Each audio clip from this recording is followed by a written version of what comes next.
আপনি আমি যে খাবার খাই এ থেকে রস হয়, রস থেকে রক্ত হয়, রক্ত থেকে মেদ হয়, মেদ থেকে মাংস হয়, মাংস থেকে মর্জা হয়, মর্জা থেকে কৃষ্ণ প্রেম ভক্তি রস তৈরি হয়।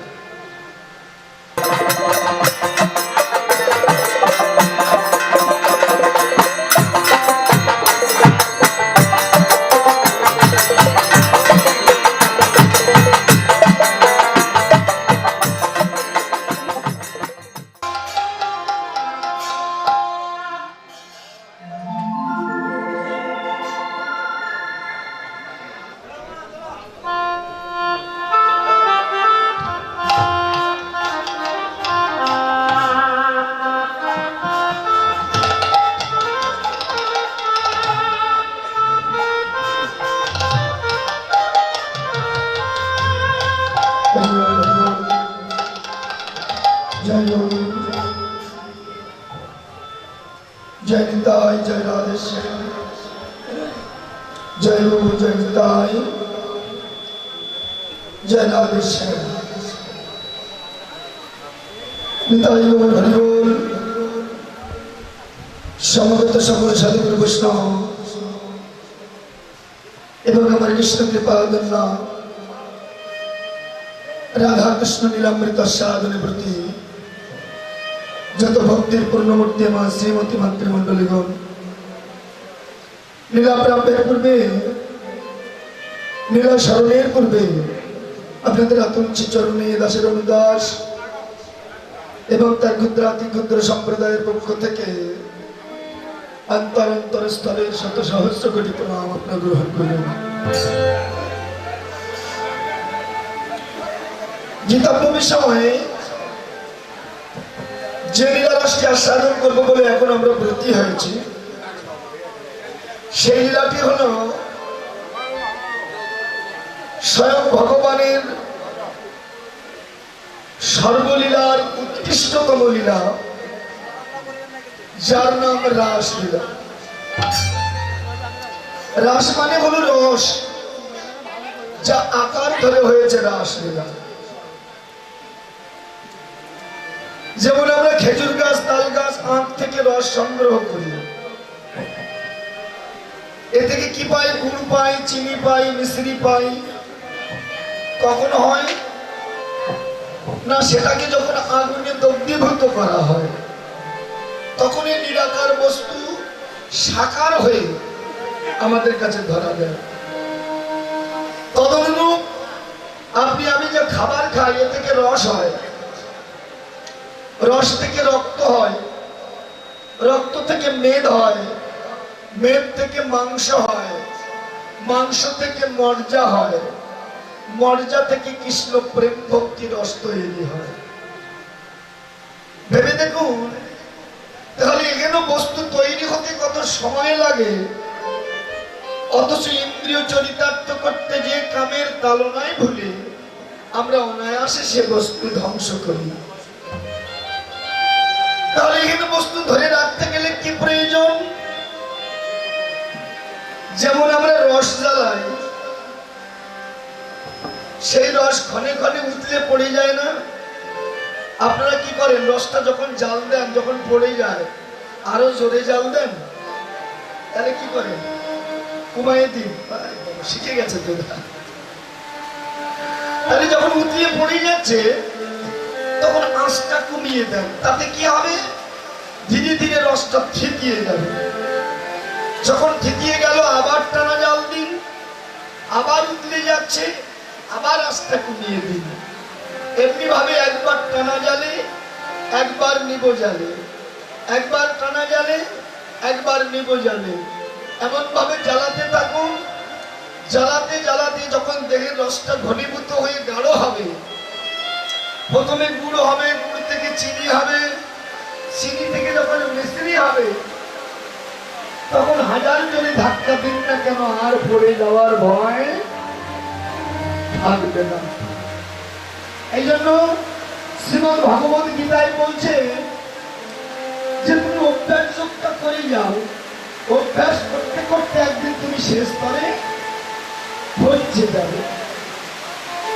এই জন্য এই রাস অত্যন্ত কঠিন একটা বিষয় এবং এহেন লীলা সবার শোনাও উচিত নয়। কেন না এই রাসেই অপরাধটা বেশি হয়। কারণ যারা প্রকৃত তত্ত্ব বোঝে না এরা রাস এবং নাচের মধ্যে গুলিয়ে ফেলবে, কিন্তু রাস কোনো নাচের বিষয় নয়, এটা হলো রসের বস্তু, এটা বুঝতে হবে। এই জন্য রাসের আর এক নাম দেওয়া হয়েছে মদন সামন। মদন মানে কামদেব আর সামন অর্থাৎ যুদ্ধ করা। কার সঙ্গে না কামদেবের সঙ্গে। আচ্ছা বলুন তো, যাকে ধরা যায় না, যাকে ছোঁয়া যায় না, তার সঙ্গে যুদ্ধ হয়। আমাদের সনাতন ধর্মের অনেক দেবদেবতার ছবি আপনারা দেখেছেন, অনেক দেবদেবতার বিগ্রহ আপনারা দেখেছেন। আচ্ছা কামদেবের বিগ্রহ দেখেছেন কেউ? দেখেননি? আচ্ছা কেন বলুন তো? কারণ তিনি যখন ভোলানাথকে ধ্যান ভাঙাতে গিয়েছিলেন, ওই ভোলানাথের ত্রিনয়ন প্রস্ফুটিত হয়েছিল আর ওই আগুনে পুড়ে ভস্মীভূত হয়েছিল মদন। সেদিন থেকে কামের কোন অঙ্গ ছিল না। তিনি অনন্ত রূপে প্রত্যেক দেহে বিরাজ করছে।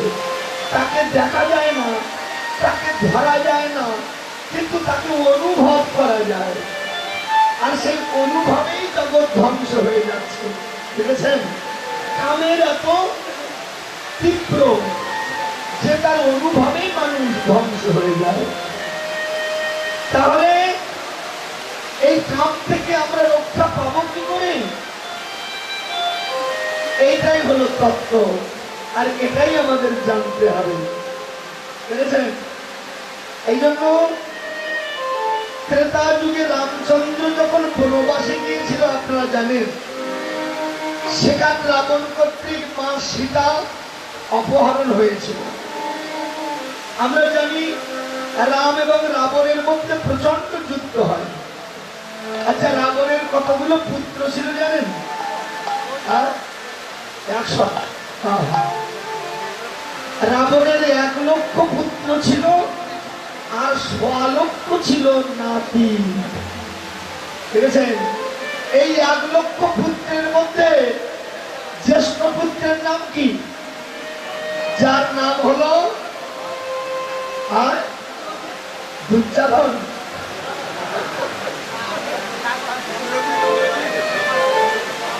যার নাম হলো ইন্দ্রজিৎ। তার আর এক নাম হলো মেঘনাথ। এখন আমাদের ছেলে মেয়েরা মেঘনাথ কাব্য পড়ে তো, মাইকেল মধুসূদন দত্ত। আচ্ছা তার নাম মেঘনাথ হলো কেন জানেন? কারণ তিনি মেঘের আড়াল থেকে যুদ্ধ করত, তাকে কেউ দেখতে পেত না। এত বড় বীর। সেই মেঘনাথকে মেরেছিল কে? সেই মেঘনাথকে হত্যা করেছিলেন ঠাকুর লক্ষ্মণ। কেন? এটা রাম করেনি। কেন? এটা ভগবানের কাজ নয়, এটা ভক্তের কাজ। তো লক্ষ্মণ তাকে হত্যা করেছিল কিভাবে? আসলে আমরা সবাই জানি তিনি তাকে হত্যা করতে পেরেছিলেন কারণ তিনি 14টা বৎসর ব্রহ্মচর্য সাধন করেছিলেন। তাই তো ইন্দ্রজিতের মতো এত বড় বীরকে তিনি হত্যা করতে পেরেছিলেন। তদনুরূপ আমাদের যদি লক্ষ্য স্থির থাকে তা আমরাও অনায়াসে কামকে পরাজিত করতে পারব। এই জন্য শাস্ত্রে বলছে শরীগোপীর মনোরথে মনোমথের মনোমথে রাস কইল মদন গোপাল। শরীগোপীর মনোরথ অর্থাৎ গোপীদের, গোপীরা কারা? যারা গোপনে গৌর গোবিন্দ ভজনা করছে, এরা হলো গোপী। আর মনোরথ, গোপীদের মনটা হলো রথের সাদৃশা। দেখবেন মনের মতো এত বড় তীব্র বস্তু আর হতে পারে না। আপনি এখানে বসে আছেন অথচ মনটা বাড়ি চলে গেছে। তাই না? এই জন্য শ্রীমদ ভগবত গীতায় বলছে, তুমি যদি ভগবানের কৃপা লাভ করতে চাও তো আগে নিজের মনটাকে স্থির করতে হবে। যদি মন স্থির না হয় তাহলে ঈশ্বরের কৃপা লাভ করা যাবে না দাদা, বুঝেছেন? এই জন্য যেদিন যে কর্ম করবে সেদিন সেই কর্মেই মনটাকে ডুবিয়ে দিতে হবে। আপনি রান্না করছেন, রান্নায় মন দিন। রান্নায় যদি মন না থাকে দেখবেন দুবার লবণ দিয়েছেন, না হলে মোটেও দেন। তদ্রূপ আপনি কৃষ্ণ ভজন করছেন, কৃষ্ণ নামে হরি নামে মনটাকে মজিয়ে দিন, দেখবেন কৃপা আপনার হবেই। শুনেছেন? চলুন আমরা সেই ভগবানের অপ্রাকৃত লীলা, সেই রাসলীলা আস্বাদন করবো। আপনার চিত্ত নিবেশ করে প্রতিজ্ঞা করা সাহায্য করুন। জয় জয় শ্রী গুরু নিতাই গৌর শিবরাজ গুরুদেব হরি বল।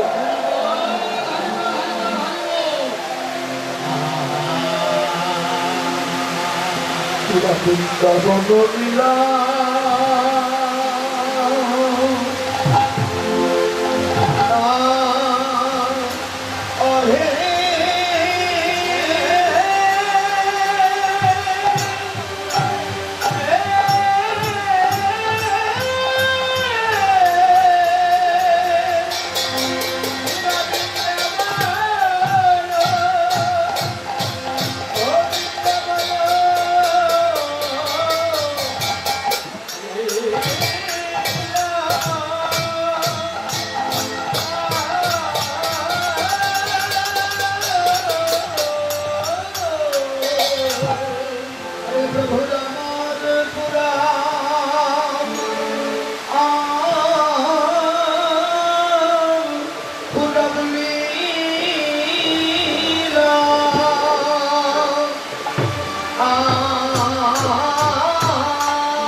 বৃন্দাবন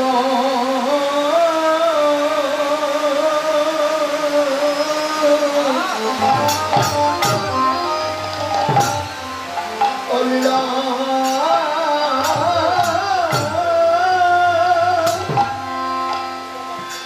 নিরব গোরা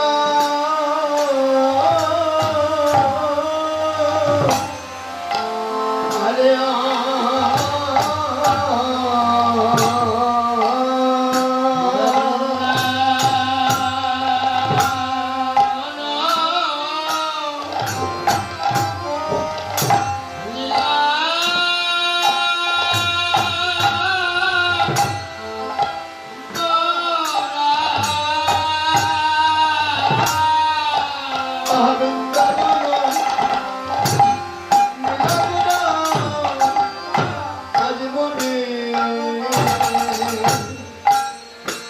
আজ মনে মনেতে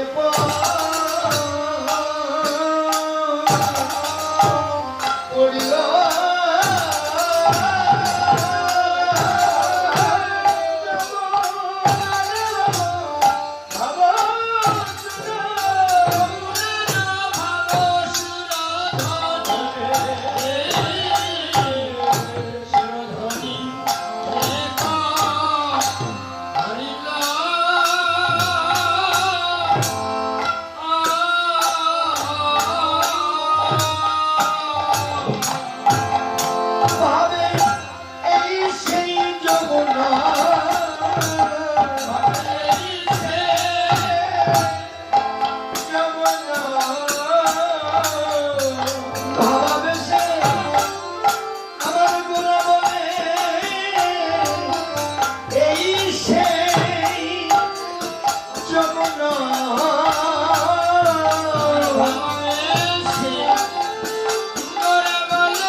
সেই নমুনা ভাবে সেই যমুনা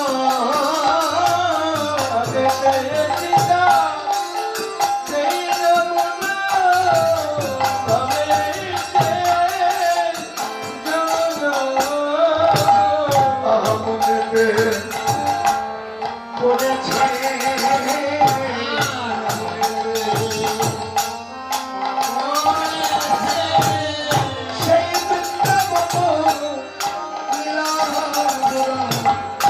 মনেতে পড়েছে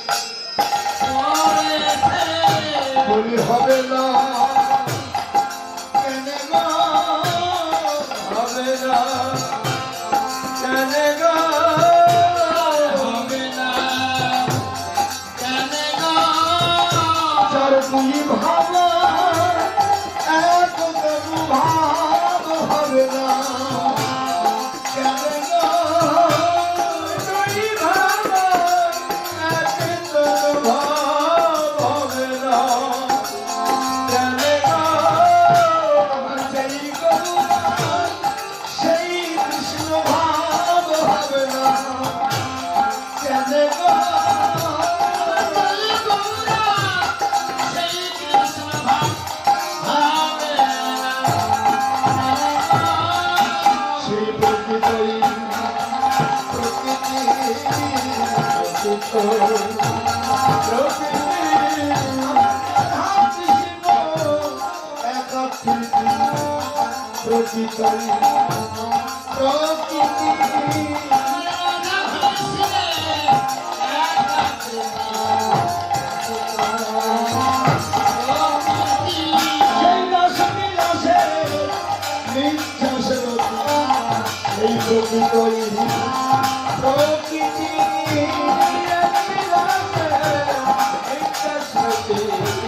সকল বৈষ্ণবের কই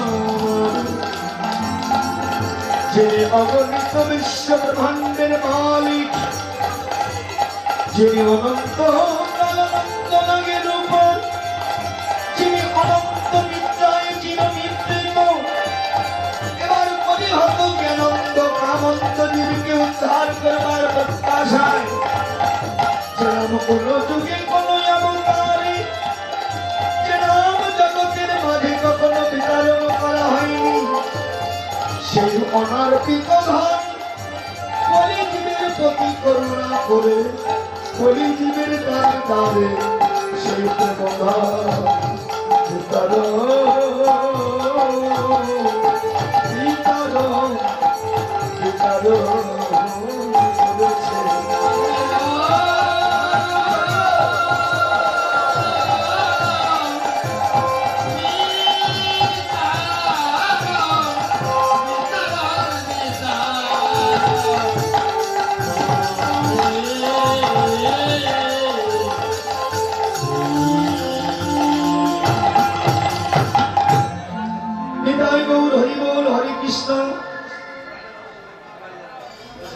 সমবেত সকল সাধুগুরু বৈষ্ণব এবং আমার কৃষ্ণকে পাদন্না রাধা কৃষ্ণ নীলামৃত সাধনে প্রতি আমার ভক্তির পূর্ণমূর্তি আমার মাতৃমণ্ডলীগণ, আপনাদের আতুল শ্রী চরণে শত সহস্র কোটি দণ্ডবোধ প্রণাম। যারা ঘুমাচ্ছেন তাদের চরণে আরো বেশি প্রণাম। কি করবেন বলুন, বৃষ্টি হয়েছে তো কি ভালো যে লাগছে রে, ঘুম এমনি এসে যাচ্ছে। হৃদয় গৌর হরিবল, আপনারা কেউ কিন্তু ঘুমাবেন না, দয়া করে প্রতিটা কথা আস্বাদন করবেন। স্বয়ং ভগবান যিনি যুগে যুগে সৃষ্টির পালন দুষ্টের দমন করবার জন্য যিনি বারবার তার নরবপু ধারণ করে জগতে বারবার তিনি আবির্ভূত হয়েছেন। এবার সত্য ত্রেতা দাপর পরিশেষে কলিযুগ, আর হেন কলিযুগে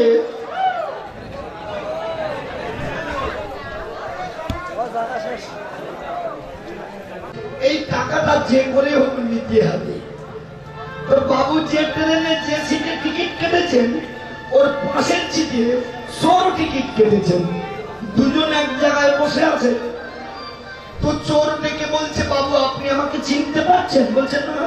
সে কি, আপনার বাড়ির পাশে আমার আত্মীয়ের বাড়ি, কতবার গেলাম আর এলাম, এক জায়গায় বসে চা খেলাম, আপনি চিনতে পারছেন না? বাবু বলছে, বাবা বুড়ো হয়ে গেছি তো মনে পড়ছে না। চোর মনে মনে চিন্তা করছে যে দুদিনের রাস্তা, বাবুর তো বাহ্যিক ক্রিয়া পাবেই, আর যেই পাবে যেই বাইরে যাবে, আর আমি টাকা পয়সা নিয়ে চলে যাব। মানে ট্রেনে তো সব ব্যবস্থা আছে। চোর আশা করে বসে আছে কখন বাবুর বাহ্যিক ক্রিয়া পাবে। হঠাৎ করে বাবুর বাহ্য ক্রিয়া পেয়েছে। তখন চোরকে ডেকে বলছে, বাবা তুমি তো আমার আত্মীয়, তো আমি একটু বাইরে যাচ্ছি, আমার কথা নাও, তুমি আমার সিট দেখো, ব্যাগ বেটিং দেখো, যেন কেউ নিয়ে না যায়। চোর মনে মনে চিন্তা করছে, হায় ভগবান, আমি তো তাই চাই, এই জন্য তো বসে আছি।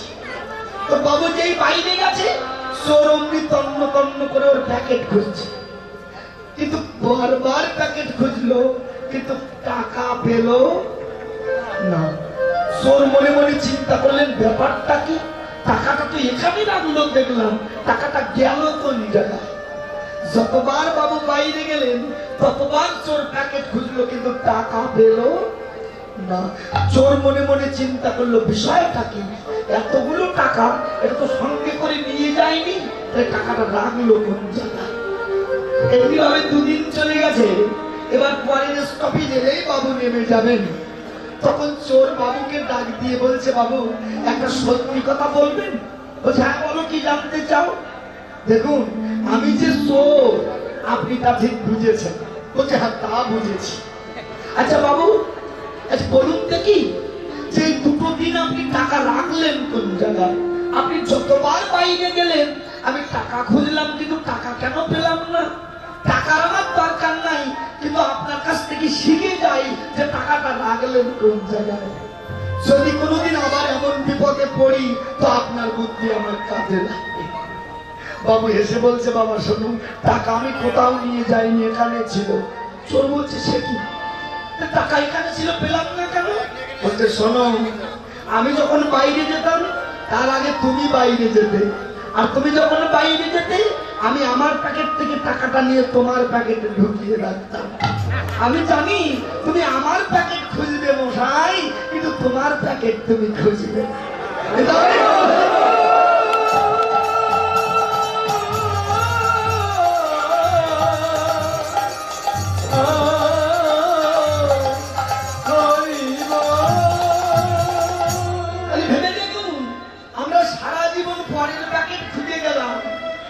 নিজের মধ্যে খুঁজে দেখলাম না যে ভগবান আমার এই ঘরের ভিতরে তিনি লুকিয়ে আছে। দেখেছেন? এই জন্য রবীন্দ্রনাথ ঠাকুর কি অপূর্ব একটা গান লিখেছেন না, আমি পায়ের পানে চোখ মেলেছি, আমি হৃদয় পানে চাইনি, আমার হিয়ার মাঝে লুকিয়েছে রে, দেখতে আমি পাইনি তোমায়, দেখতে আমায় পাইনি। দেখেছেন? তিনি আমার ঘরেই লুকিয়ে আছে। লালন ফকিরও একই গান লিখেছে, আমার বাড়ির পাশে আরসি নগর, সেটাই আগে পড়শি বসত করে, আমি একদিনও না দেখিলাম তারে। কেন না, আমার বাড়ির পাশে তার বাসা, অথচ আমি তাকে দেখতে পাইনি। কেন পাইনি না, মায়া আমাদের বিভেদ করে রেখেছেন। জানেন, ত্রেতা যুগে যখন রামচন্দ্র বনবাসে গিয়েছিল, সঙ্গে আরো দুজন গিয়েছিল। তারা কারা? একজন হলো মা সীতা দেবী, আর এক হলো ঠাকুর লক্ষ্মণ। রামচন্দ্র আগে যাচ্ছে, লক্ষ্মণ সবার পিছনে যাচ্ছে।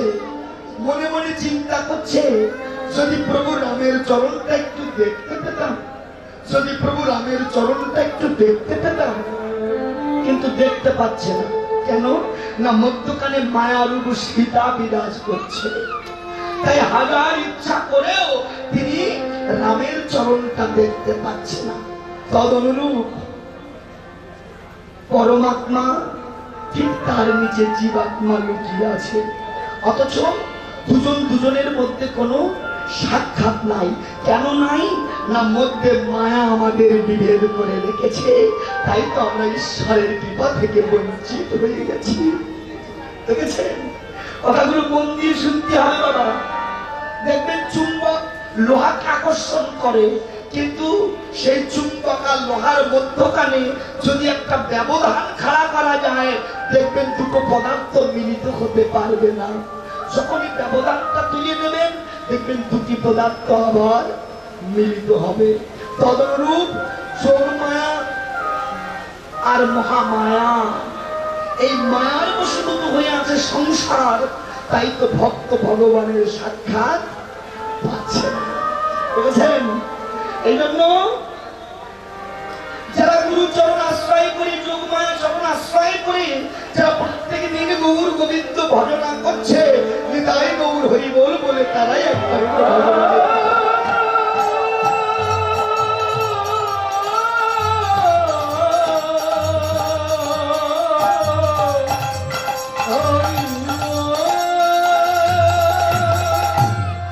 তাই সেই ভগবানকে পেতে গেলে ধন নয়, ঐশ্বর্য নয়, প্রতিপত্তি নয়, শুধু চাই কিঞ্চিৎ ভক্তি।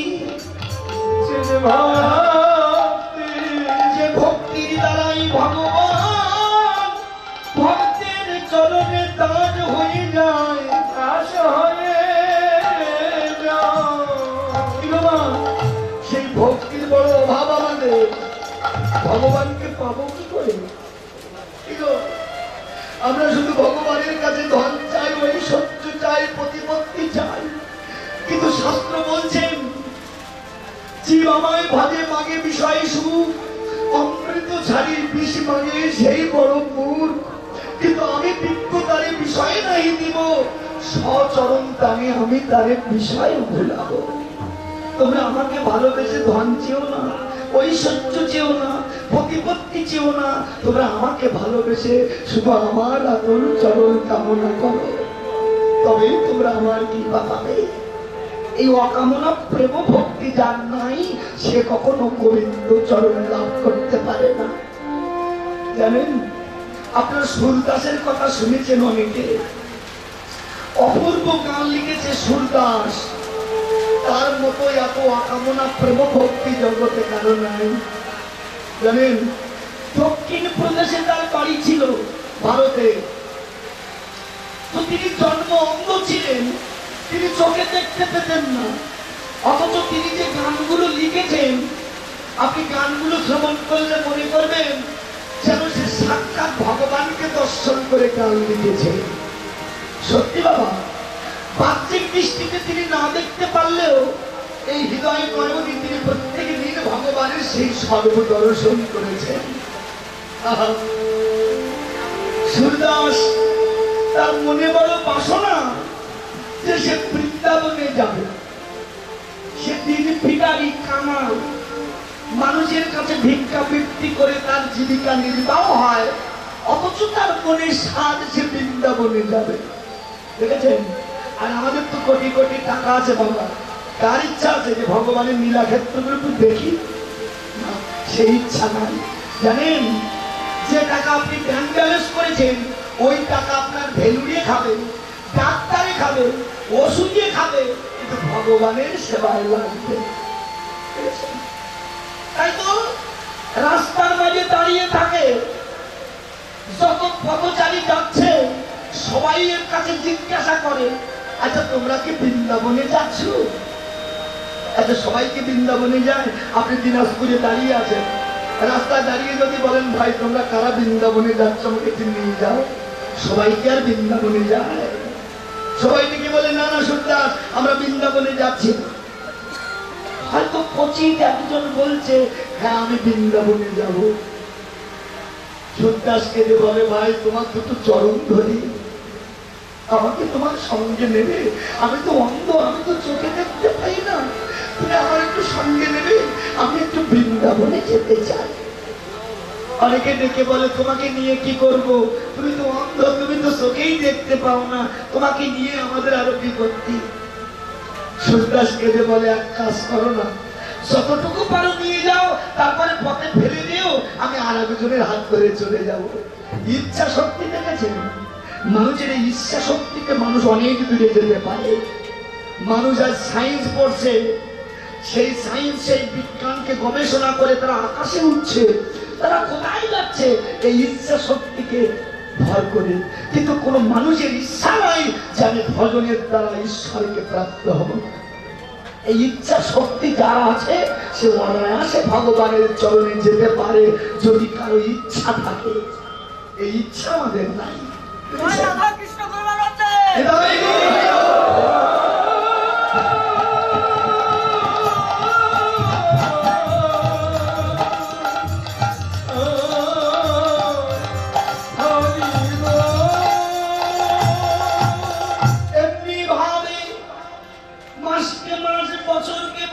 পায়ে হেঁটে হেঁটে ভগবানের বৃন্দাবনে গেছে।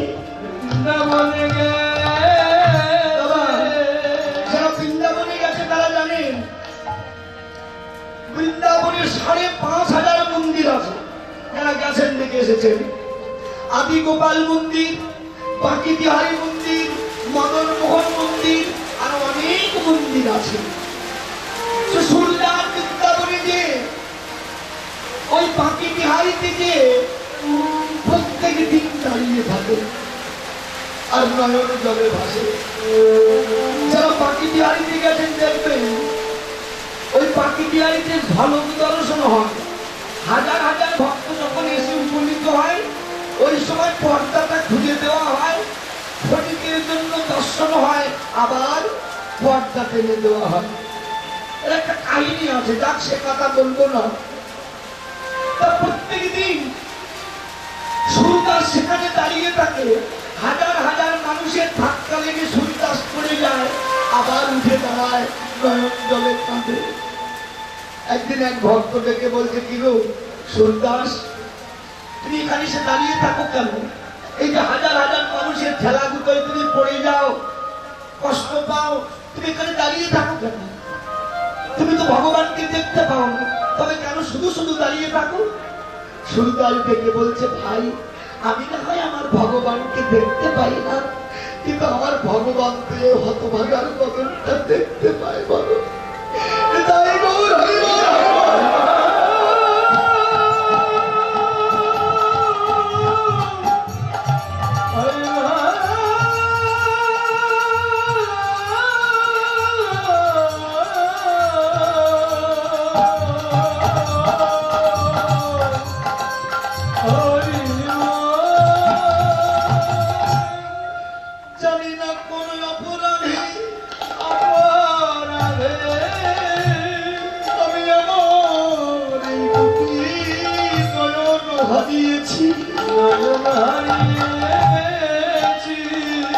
যদি কোনদিন ভগবান আবার আমার এই নয়ন দেয়,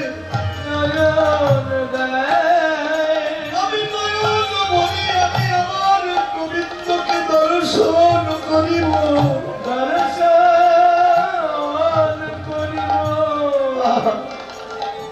আমি না হয় আমার প্রভুকে দেখতে পাই, কিন্তু আমার প্রভু তো আমারই হতভাগার বদনটা দেখতে পাই না। সুরদাস রাস্তা দিয়ে যাচ্ছে, অন্ধ চোখে দেখতে পায় না তো। হঠাৎ করে বিশাল এক গর্তের মধ্যে পড়ে গেছে। সুরদাস কি বলছে জানেন? ওই গর্তের মধ্যে পড়ে গিয়ে দেখে বলছে, ভগবান তোমার কি কৃপা গো, এই পৃথিবীর জন মানুষের কলা হলে আমি তোমার নাম ভক্তি ভরে স্মরণ করতেই পারি না, কিন্তু তুমি কৃপা করে আমাকে এমন জায়গায় এনে ফেলেছ যেখানে আর জনমানুষের কলহল নাই। আমি নিশ্চিন্তে তোমার হরি নাম গাইতে পারবো।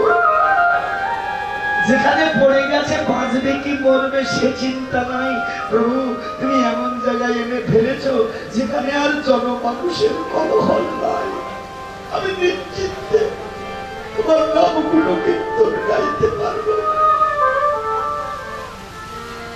কি অপূর্ব অকামনা প্রেম ভক্তি তার। আচ্ছা, এমন ভাবে যদি ভক্ত খাবে ভগবান কি আর থাকতে পারে? ভগবান ছুটে এসেছে, সুরদাসের হাতখানা ধরেছে। সুরদাস, কে? আমি তোমার মদন গোপাল, গোবিন্দ। এতদিন পরে তুমি এসেছো প্রভু, এতদিন বাদে কি দাসের কথা তোমার মনে হয়েছে দয়াময়? ভগবান বলছে, সুন্দর, কোন ভক্ত যদি এমন করে কাঁদে, আমি ভগবান কি আর থাকতে পারি? আমি সব সইতে পারি,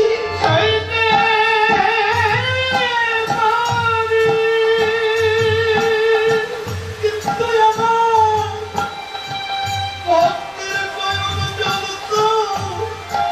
আমি সইতে পারি না, সইতে পারি না। বলো বলো শুধু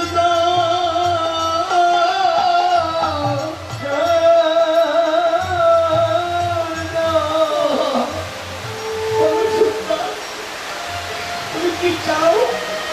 তুমি যা চাইবে আমি তোমাকে তাই দেবো। সুলতান বলছে, ভগবান, যে বিশ্ব ব্রহ্মাণ্ডের মালিককে যদি কেউ পায়, এই জাগতিক জগতে তার কি আর কোনো কামনা বাসনা থাকে? আমার কিচ্ছু চাইবার নাই। ভগবান বলছে, সুন্দর, কিছু তো চাও, কিছু তো চাও। আমি যদি তোমাকে কিছু দিতে পারি তবে আমি বড় আনন্দিত হব। সুন্দর, বলো তুমি কি চাও? সুন্দর কেঁদে বলছে, প্রভু, যদি তোমার দেওয়ার একান্তিক ইচ্ছা হয় তাহলে দয়া করে আমার এই নয়ন দুটো একটু ফিরিয়ে দাও। আমি দু চোখ ভরে তোমাকে একটু দর্শন করতে চাই। যেই মাত্র ভগবান সুরদাসের নয়নে হস্তার্পণ করেছে, অমনি সুরদাসের দিব্য নয়ন প্রস্ফুটিত হয়েছে।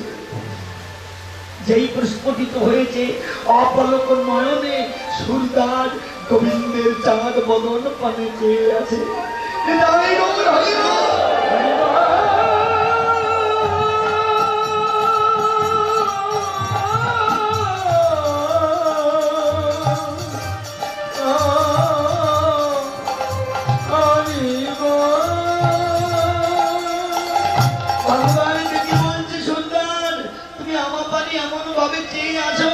কি দেখছো তুমি এমন করে?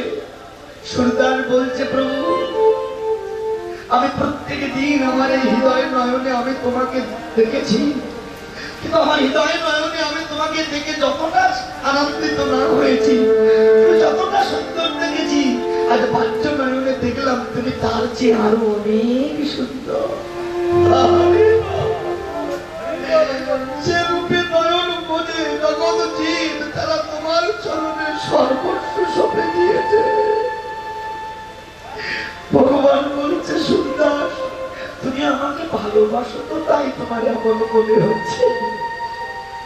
বলো সুন্দর, তুমি আর কি চাও? আর কিছু চাও আমার কাছে? সুন্দর বলছে, প্রভু, দিতে চাও?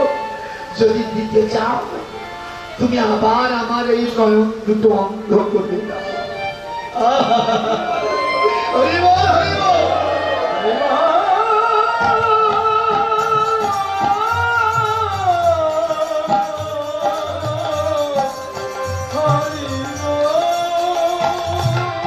ভগবান থেকে বলছে, সুন্দর, তুমি আমার কাছে নয়ন চেয়েছো, আমি তোমাকে নয়ন দিয়েছি, কেন তুমি আবার এমন করে আমাকে বলছো?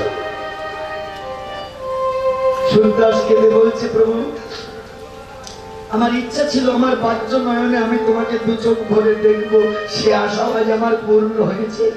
কিন্তু প্রভু, যে নয়নে আমি তোমাকে দেখেছি, এই নয়নে আমি আর কিছু দেখতে পারবো? প্রভু, আমার এই নয়ন যদি থাকে, আমি এই নয়নে পৃথিবীর মায়ায় হয়তো মহিত হব। আমি হয়তো এই পৃথিবীর মায়ায় আমি তোমাকেই ভুলে যাব। এই যে নয়নে আমি তোমাকে দেখেছি, এই নয়নে আমি আর কিছু দেখতে চাই না। প্রভু, আমি ধন চাই না, ঐশ্বর্য চাই না, শুধু তোমার ওই চরণে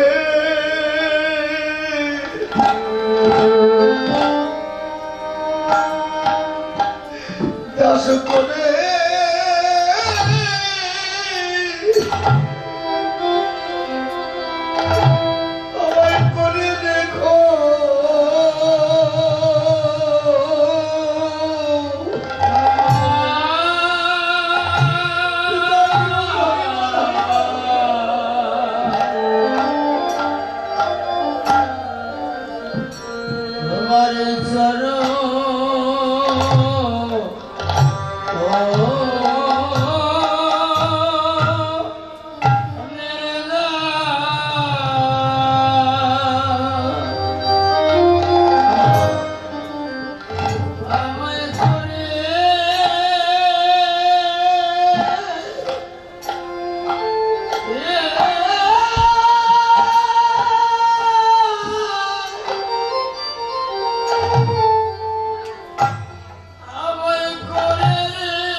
ছেড়ে যায়। আমায় মনে রেখো।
তোমার ওই চরণে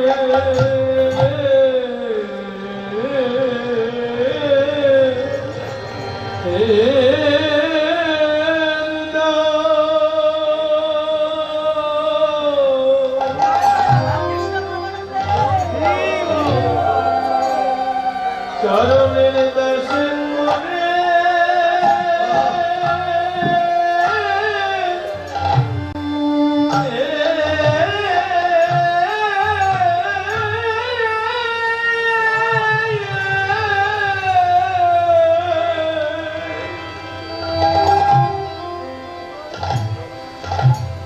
আমায় করে রে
ভগবান ডেকে বলছে, সুন্দর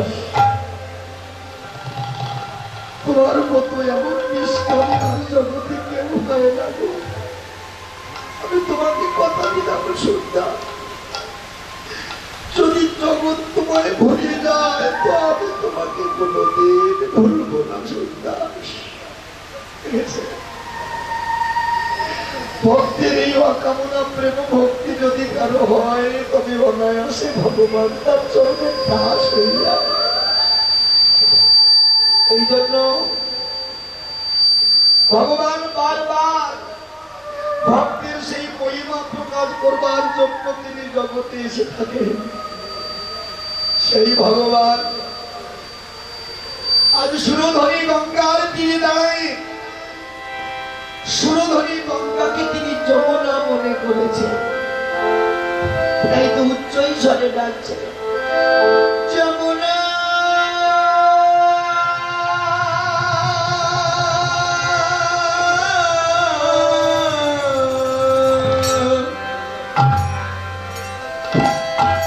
ও যমুনা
বাহিনী উজান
আমি মহারাজে প্রবৃত্ত হয়েছিলাম।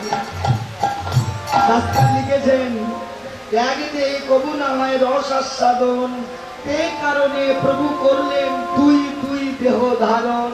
সেই দুই দেহে চৈতন্য গোসাই নাম আর প্রেম রস আস্বাদিতে দেহে হইলেন এক ঠাই। যিনি বৃন্দাবনে স্বয়ং ভগবান, যিনি যিনি নিজের অঙ্গ থেকে প্রকৃতি সৃষ্টি করলেন, অর্থাৎ রাধা রানীকে সৃষ্টি করে তা অন্যান্য বিলাস রস আস্বাদন করেছেন। এবার সেই রাধা আর গোবিন্দ দুজন একত্রিত হয়ে নবদ্বীপে পূর্ণচন্দ্র গৌর হয়ে অবতীর্ণ হয়েছেন। তাই সেই পুরাবের ভাব মনে করে আজ সুরধনী গঙ্গাকে তিনি যমুনা মনে করেছেন। শুধু তাই নয়, আরো কি করছে জানেন? ওই সুরধনীর তীরবর্তী যে ফুলবন, এই ফুলবনকে দর্শন করে মনে করছে এই বুঝি সেই বৃন্দাবন। কিবা ফুলবন দেখি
গোপী করু